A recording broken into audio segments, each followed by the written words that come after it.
Welcome to the Wicked Podcast, where we read the business books you don't have the time for. I'm Marcus Kirsch. And I'm Troy Norcross.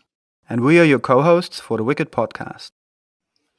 So, Marcus, do you notice any change today? Do you have a different picture in the background, or the curtains have Oh, different colors? hooray! Not only have I changed where I'm sitting, I've changed from Lisbon to London, but I've also changed my haircut. I no longer look like I'm auditioning for Father Christmas all the time. No, now you're looking like you're auditioning for a boy band. I have no idea. Okay, I'll take that. But enough about all of my change. Who's on the show today? So today we have Campbell MacPherson and his book, The Power to Change. And we did talk a lot to him about change, in particular leadership change, and how to activate change in your company. But we talked a lot about teams as well, and we talked about middle managers as well. However, before I dabble on, what were your takeaways? Yeah, so he really does a great job of kind of bringing out the fact that emotion will overrun logic almost every time, and how leaders, if they're really going to affect change within their organizations, need to have a solid foundation, and on top of that, use emotion to engage teams across the organization. But one of the things I found the most interesting was when I kind of turned that on its head, and I said, let's talk about leaderless change. And I was talking about one thing in particular, of course, it's near and dear to my anti-heart, is like I'm the kryptonite to crypto. And so we talked a bit about that. You gotta get that line done on a t-shirt. Kryptonite to crypto. The kryptonite to crypto. Okay, I'll put that on a t-shirt, and I'll have that done next week. It'll be my commitment. You may see it on a show coming soon. The other one was we're talking about tribalism and the fact that we see so much tribalism going on across Western Europe, people kind of moving and separating. They're forming tribes, not just for a sense of belonging, but so they can find somebody else to throw rocks at, which is in the other tribe. And I thought it was interesting. His insight into that was there is so much change going on from so many different directions that people need to feel safe and secure, and they're trying to do it kind of within tribes. And that was his perspective. But what are your takeaways from today? I think one of the main ones was actually right in the book is, so apart from that, you say, there's no change without emotion, but I think emotions are often triggered because people are just not involved in change, right? So you get this top-down message for like, oh, we're going to change, there's innovation, and there you go, and now prepare for the impact, without anyone having been involved in advance to go to like, well, hang on a second, if that happens, we might have an opinion on how long that takes, what we can do for you, leadership, and what we could get excited about, and what we think needs to be done. And I've obviously, in many projects, whenever you start digging into organizations, you find all these groups of people. It's like, oh, we wanted to do that for the client or for the customers for ages, and this, and we asked that, and it's been 2 years, and we weren't allowed and able to do. Now there's change. We really want to do this. And then leadership goes, no, it's not what I'm going to do. I'm going to do this because this is what we think, and we didn't ask you. And that creates all these frustrations and setup of failure so many times, and I've seen it way too often. So the idea of, if you're leadership and you want to do change, have a level of including the teams and the people that work for you.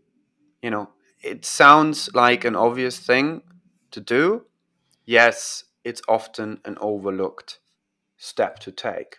So that was one thing he pointed out. I really liked that. And as a follow-up to that, often, or maybe just because I'm right in the middle of a project where this is sort of happening at the moment, is middle management. And my very personal, emotional opinion on going, maybe we really have to get rid of, or really, really reevaluate what we're using middle management for. And I'm not just talking about teal organizations where middle management doesn't really exist, but actually just looking for new roles for what these people do, because they often exist as a bottleneck and a siloing effect of communication, purpose, enough detail and knowledge, and knowing where things are going. So teams are at a loss, and then teams spend a lot of time, or wasting a lot of time, on figuring out what someone actually wants. And middle management is often the root cause for that, where they don't communicate enough, they're not transparent enough, they're not empathetic enough, and just do it. And it's like, hang on a second, this is not how you manage people. This is not how you get people on board of an idea. But often that's a behavior attached to that, and either that needs to shift or needs to be eradicated or something else needs to be done. And we talked a little bit about that, and I was quite happy that we had some stories on that. And you know what? We've got a brilliant Australian who we can interview and tell us a lot more about that. Let's go talk to him. Before the interview, a quick word from our very first sponsor, Zencaster. We use Zencaster for all our audio and video recording, and it's a very nifty tool that splits up all the channels for very easy editing. Zencaster is used by 10% of all active podcasts. You can get 40% off the first 3 months and unlimited audio and video recordings with our special coupon code wickedpodcast. I repeat, wickedpodcast for 40% off. And now, the interview. Hello, everyone. Today we're here with Campbell MacPherson. Hello, Campbell. Nice to meet you, and thank you for making time for us. It's an absolute pleasure. Thanks for having me along. And as usual, we start at the top. So please tell your listeners who you are and why you wrote this particular book. Right. Well, my name's Campbell MacPherson. I'm an anglicised Australian who helps CEOs and leaders to really change the way that their organisations work, to build cultures that embrace change, and then to do the seemingly impossible, which is to lead successful and sustainable change. Why did I write the book? Well, this was my second book, actually. The first book was called The Change Catalyst, which was all about leading change, and that was fortunate enough to win the 2018 Business Book of the Year. This one came out of the back of the Change Catalyst, really. This one is about embracing change, because I realized that in business, you need leaders who could lead change, and you need people who are ready, willing, and able to embrace change. Because if you don't have either, actually, if you don't have both, you won't be successful. Yeah, and it's really, really important that people are indeed open to and be willing to change. And yet I find it so rare that people are willing to do that. I mean, in the middle of the pandemic in which we're living, it's kind of, we're figuring things out. But at the very beginning, there was massive amounts of change. And one of my big worries was, how many people just want to go back to the way it was before? How many people want to be a rubber band and just simply go back to exactly where they are comfortable instead of embracing this new change? And what I think has happened is we've seen a reevaluation of our priorities, and I think a small percentage are willing to change. What's the difference between those kinds of people? Well, that's a great question. I think we've learned so much in the last 2 years, but how much of it we put into practice is going to be really interesting. So many organizations, so many that I speak to, are having difficulties with getting their people to get back to work, back into the office, and that's a quote from one of the CEOs. And because people have been used to working from home, they've actually enjoyed working from home.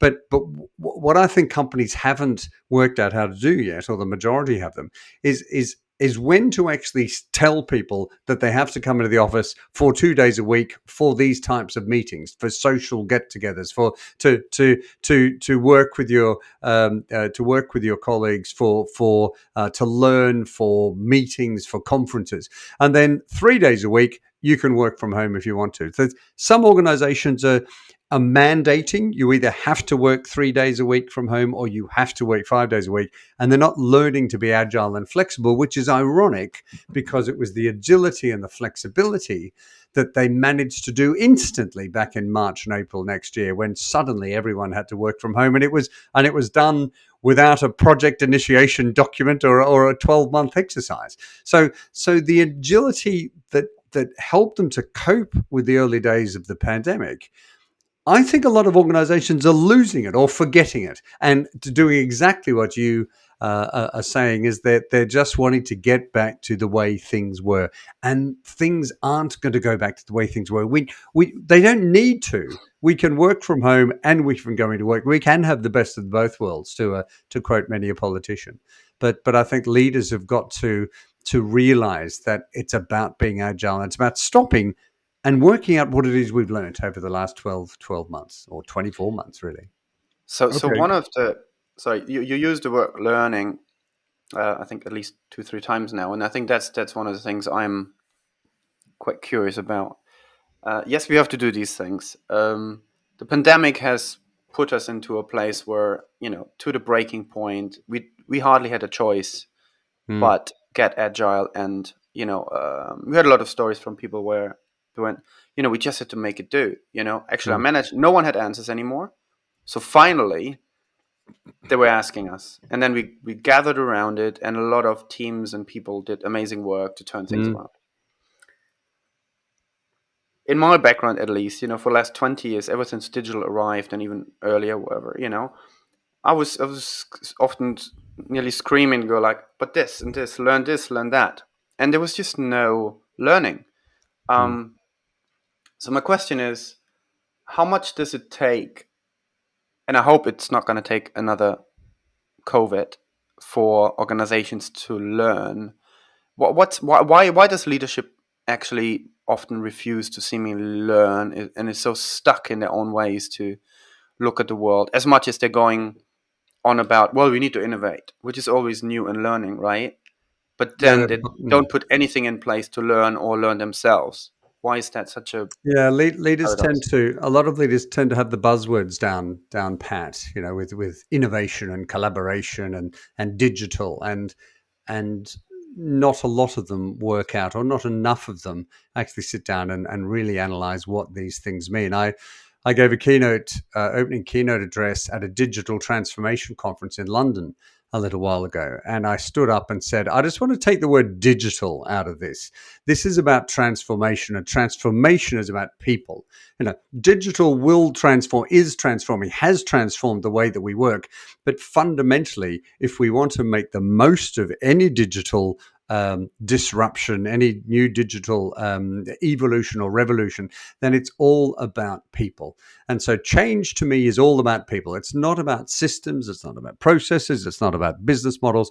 It's entirely about how do you get people to embrace change and look for the opportunities. And that ends up coming down to leadership. So it's maybe most of the problem is that we have very high IQ leaders, and what they really need is to be high EQ and to engage people and influence them to change. Because leadership is not about hierarchy anymore; it's about influence, and that is about helping people to want to change. And to me, that's the definition of leadership. So it's when I say learning, I want to train leaders, and I'm doing that with several organizations to help them to be more emotionally intelligent and to realize their success depends on enabling and helping their people to want to change. It all comes down to people.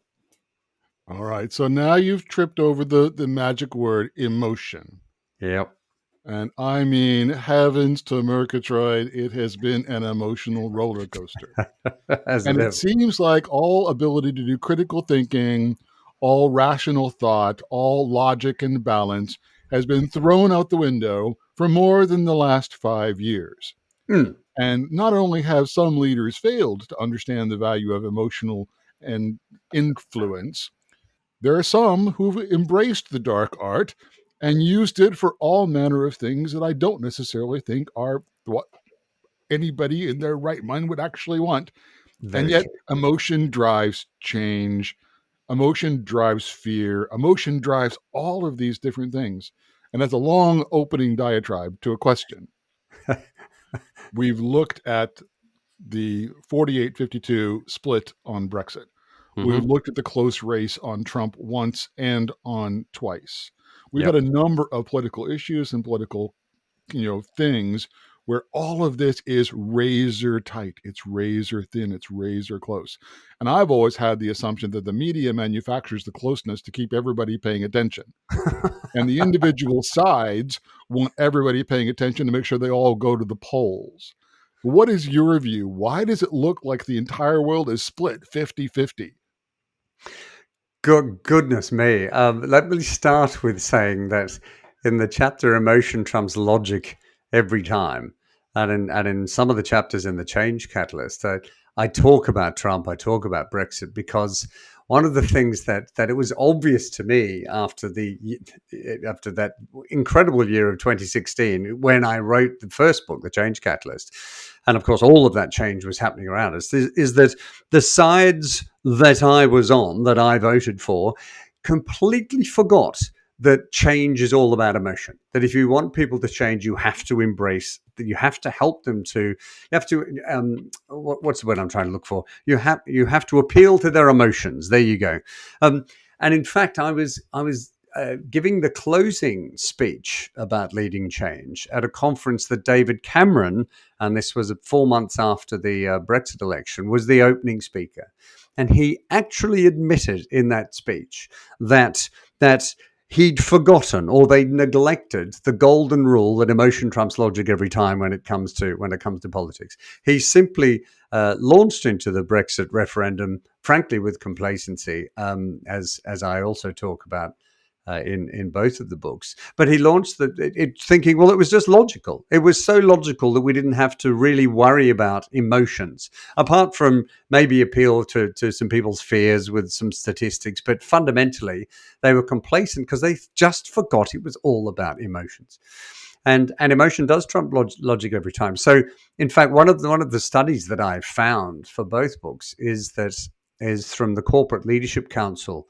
Back in 2004, they did a study of 50,000 employees worldwide and found that emotion was 4 times more powerful than logic when it comes to change, and when it comes to employee motivation.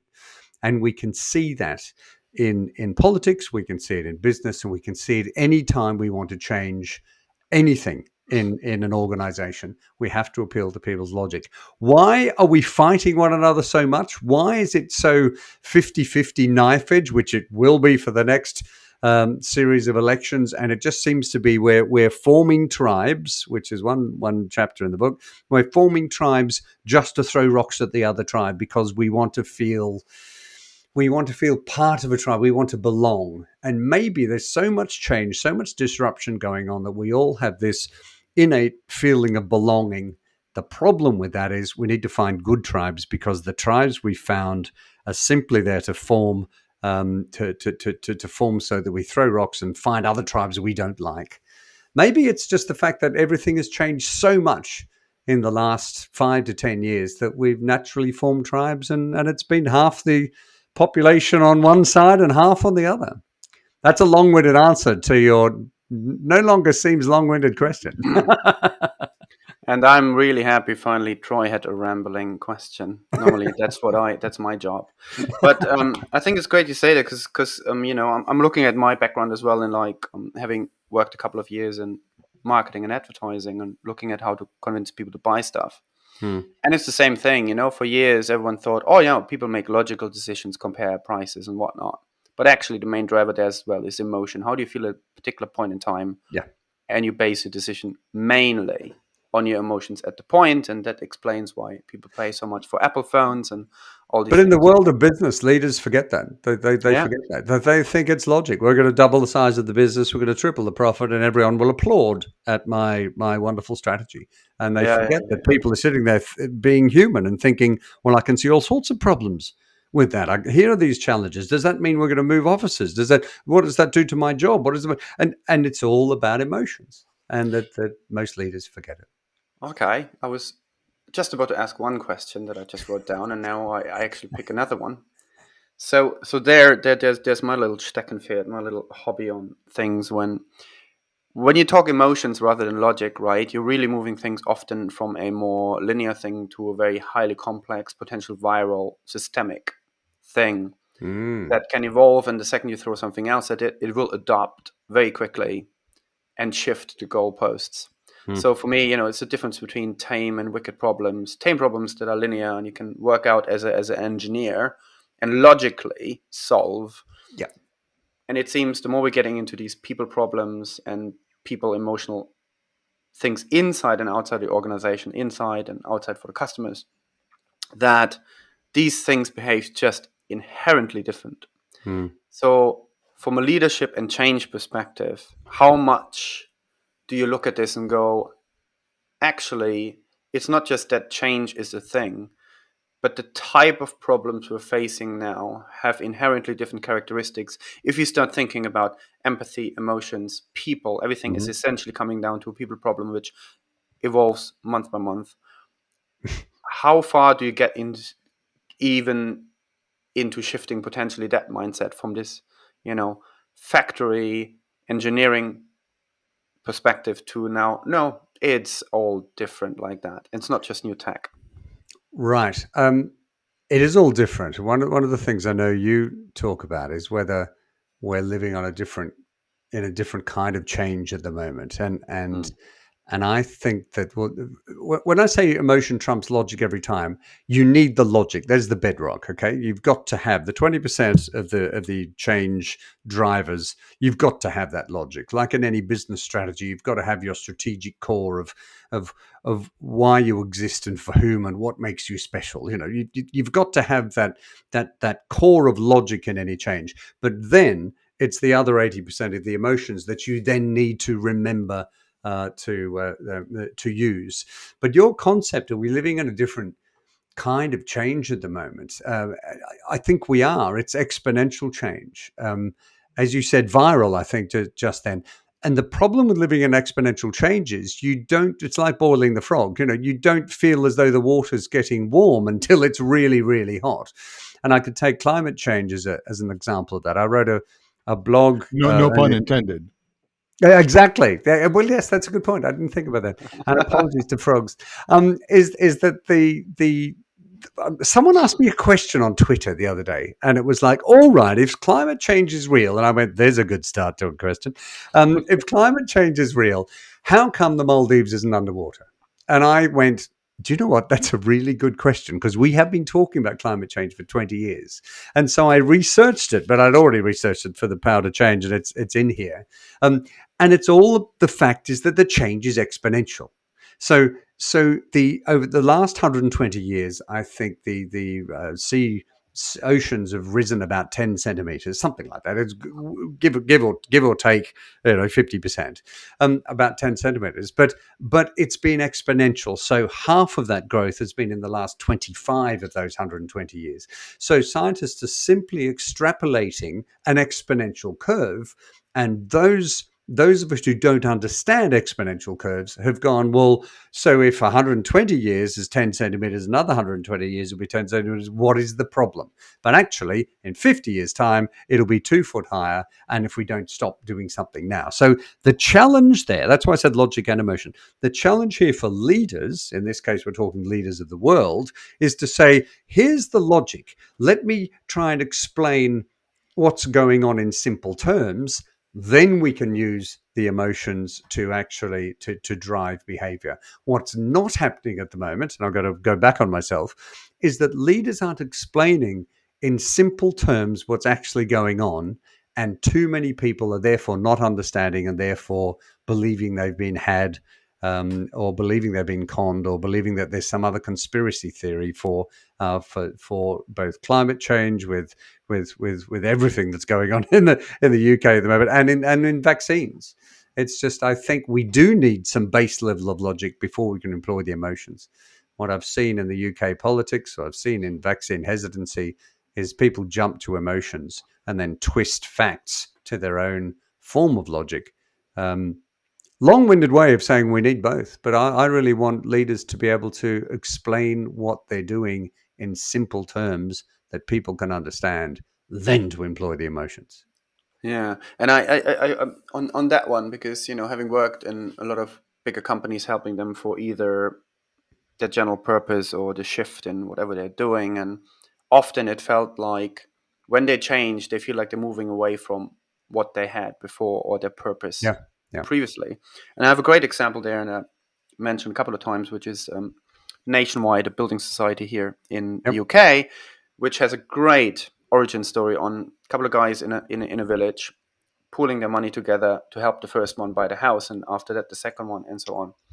And it's a very loved brand here in the UK. It is. They're very conservative, but trusted. So they're in a perfect position to try new things, and being okay, and the customers would forgive them for slightly slipping if they don't get everything right more than other brands. And the odd thing is this: when I was working on a project, I was like, look, you actually can totally upgrade this without really having to leave the essence of your history. You are still trying to help people get your house. What you're currently doing is you give them a savings account and a mortgage account. You give them these simple little products and then you leave them alone. Why you're not upgrading that by helping them better in behaviors to save enough money to get that house, right? Very different description of how you go about it, but absolutely the same origin and purpose story, right? So you Yeah. don't have to leave this to go there. And I think a lot of companies could do this because a lot of industry shifted from, automotive shifted from building cars to get me from A to Z, right? And that's the high complexity problem to solve rather than a simple complexity or linear thing of building a car and a million of them. When you talk to leaders and you talk about change, how do you strike the balance between saying, hey, change is over there, you're over here. When you get over there, you're not leaving everything behind, or do you? Or how do you No, that's one approach core part of my leading change workshops and discussions that I have with leaders. Is it's the first essential ingredient to sustainable change is to make sure that you're crystal clear on what you're trying to achieve, and more importantly, why. And when I say what you're trying to achieve, companies get the numbers right every time. We're going to double the size of the business, double the profit, whatever it is, the 10% reduction in cost, whatever. The numbers are easy, but it's the narrative. So what type of business? What does the future look like? And when I'm talking to them about that, I say, you've got to have your strategic core. That's what I sort of mentioned very quickly before, because that is the basis.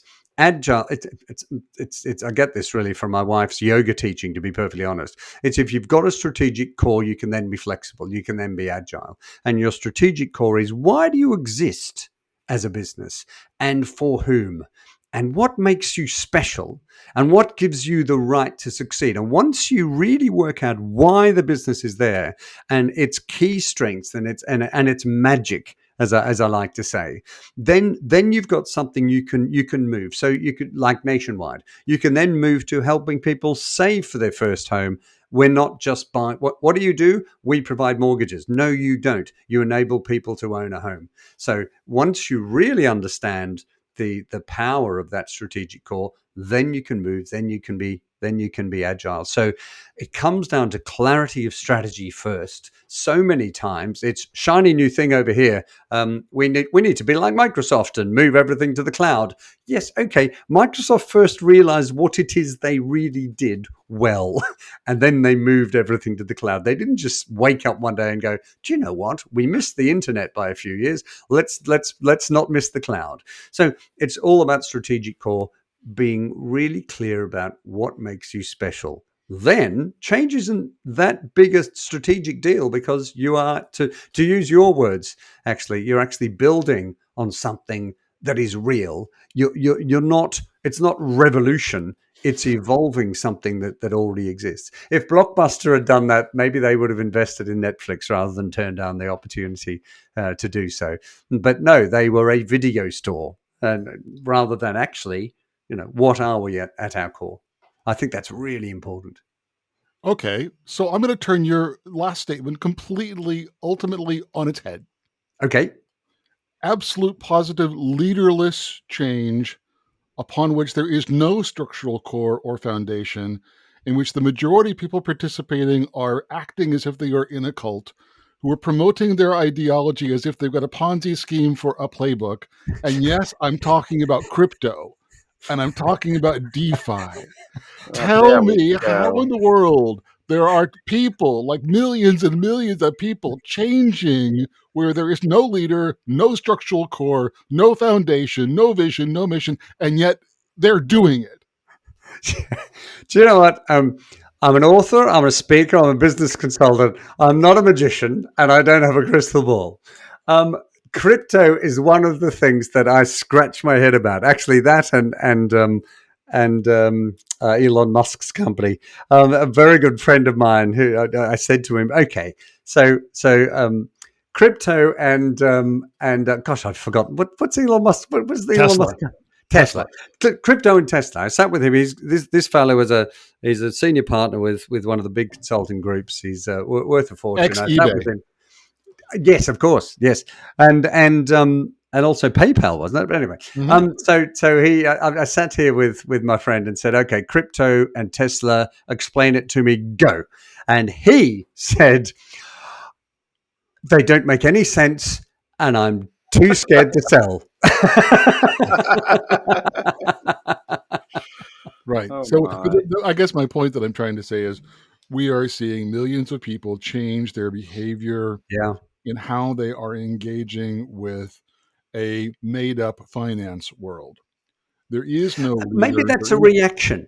Part of it is betting on, it's maybe it's Yeah, not it the is. new It's next gambling. aeroplane scheme, but it's simply gambling. There's part of that. Definitely, I can see that. But then there's also a part of there's maybe they don't feel included. Maybe there's an option. There's a revolution in the air. I mean, the whole point to crypto is that you don't have to go through it's safe, it's secure. Well, the exchanges aren't so much, but the thing itself is safe and secure, and you don't have to go through a reserve bank or a Bank of England, and it's a little bit anarchic, and isn't that exciting? So, to me, crypto's gambling, and I haven't seen a grown up organization or government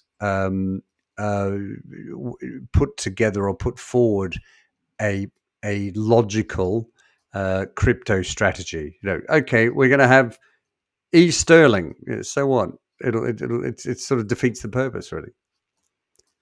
Yeah. Anyway, that's a great question. I don't know, but hey, we could talk about this for hours. You're right. We could. Thank For you. sure. And given that we usually do have more questions than we have time, so here's sort of potentially our last one. So maybe throw a bit more controversy in here. So, um, how often do you recommend to your clients to get rid of middle management? And I'm saying that because somewhere you're talking about, well, if the leaders communicate well, if they involve the people in the planning of the change, then that creates the right movement to adoption and people chipping in for it. Yeah. In my personal experience and in some of the statistics I read and some of other things I've seen and heard, it's often that sort of that middle ground is sort of an abstraction of the top priorities or top targets, and they're getting translated differently. So there's a different incentive level there often for middle management Yep. that often throws a spanner in the works where you go, okay, it's bottlenecked, it's a blocker of communication, it's a blocker of inclusion, transparency, and so on. And I'm taking all these characteristics in and I'm just going, look, if I look at this properly, and I've also looked at teal organizations who actually give a very different role to those kind of managers. Hmm. If I want to be harsh about it, I go like, can we get rid of that? Replace it by a couple of task management tools and reporting tools, and that's it. What's your view? Right. This is so timely. I have just put together, in fact, my newsletter that went out today. There's a tool that I put together that is aimed at what I call the engine room of any organization. And it was what a global CEO described to me at one point and said, Cam, what my biggest problem is? He was American, obviously, even with my shocking version of that accent. He said, the permafrost middle management layer. And I get what he meant in that his great strategies and excitement were then just falling flat in the middle of the organization. He said, if I go to the bottom of the organization, everyone gets it, everyone's excited. And at the top, they're excited, but there's this permafrost layer in between. I've turned it around, being glass half full, and I've come up with this tool that's quite simple. It's a little grid that it's called the checkerboard of leadership, and it's the old HR 9-box grid, except differently. So on one axis is the ability to deliver results, and on the other axis is emotional intelligence, because to me, that's what extraordinary leaders have.